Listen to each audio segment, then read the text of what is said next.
France's relations with Rwanda have been steadily warming since French President Emmanuel Macron came to power 4 years ago. Rwanda's President Paul Kagame has visited him in Paris twice. But things were frosty for most of the time since his Rwandan Patriotic Front, or RPF, took control of Rwanda in 1994. That was during Rwanda's genocide.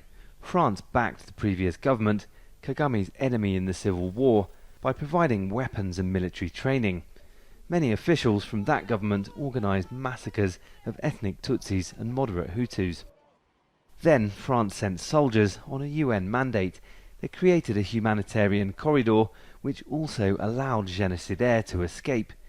Kagame accused them of complicity in massacres of Tutsis. Under his rule, Rwanda drew closer to the US and the UK. A quarter of a century of tensions with France followed, until now. This is the country that had actually switched to English, had removed French. David Himbara used to be an advisor to Kagame. He now lives in exile in Canada. Other exiled critics have been killed.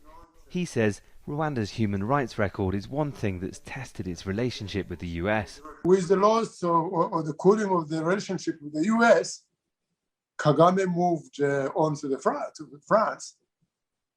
And I forget the saying that, you don't have enemies in politics, or a day in politics is a long time indeed, yes.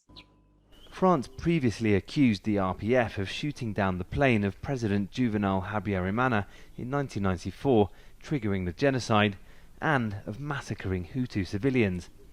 It's gone quiet on those things now. Narratives around the genocide and the events of the 1990s are still controversial and contested. Politicians and activists in Rwanda who've questioned the government's account have been jailed or killed. Tom Dahiro works for a study centre that researches the genocide funded by the government. Genocide is unforgivable, but the relationship between states, between states internationally is something that is based on the country's interests. Macron has to balance French interests in Africa with his own political interests at home. An apology for France's past actions might be attacked by the French far right, but Rwanda's government expects acknowledgement of France's past role in supporting its enemies for relations to proceed.